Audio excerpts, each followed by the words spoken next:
Hey everyone, I'm Bilal and Cards back here again. This time I'm going to do a quick how-to video. I've been having a few questions regarding how to mail out cards through plain white envelopes, or PWE as they're called. I have a couple examples of cards. I'm just going to get right into it. You can use any type of envelope that's at least 6x3. So literally a plain envelope, nothing too special about it. You just need a stamp and you're good to go. You can even do international if you want it. Does take longer with international, but that's okay. You got your card ready to go. Card saver is one way to do it, or top loader. Definitely your preference. Either one can get the job done. I know most people prefer top loaders, but I've seen most people prefer card savers at the same time. It really varies. What you want to do is essentially put the card in, make sure it fits first. Sometimes you get everything all set up and all of a sudden it doesn't fit because you didn't properly measure it. So you need some tape to go with that. Masking tape. That's what you need. Gonna take a little bit of this and a little bit of that. So with card savers, you don't really have to worry too much because it won't really slip. Take the top of that part.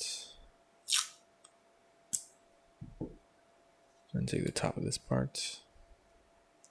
Again, these are a little bit bigger, so you want to test it out, make sure there's still enough room. And it looks like you're good. Stick it to the sides.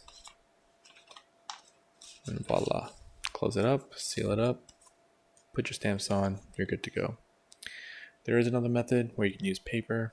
I don't personally like using it. It saves a little bit of time to not use it, but it also makes it a little bit more safer.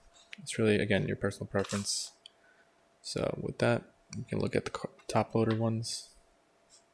I'm gonna use the same tape because I'm not actually mailing it out, but if you were, there you go. Boom. Now these are not 100% safe. There are some issues with the USPS mailing service. So use it as to your discretion. Cards worth maybe 5, 10 or below. Definitely want to keep track of that. So when you do seal it up, make sure to use a little bit of Scotch tape. It just helps seal it up, I guess you could say. I want it to be as secure as possible, even though it's a couple dollars. Put it right there. And then right there on the corner. And that's it. That's pretty much all you need to do for PWEs. Got the address right here in the middle. You can use your return address, the one you're sending it from, and then your stamp. I haven't found a lot of videos about this, so just want to make one. I'll catch you in the next one.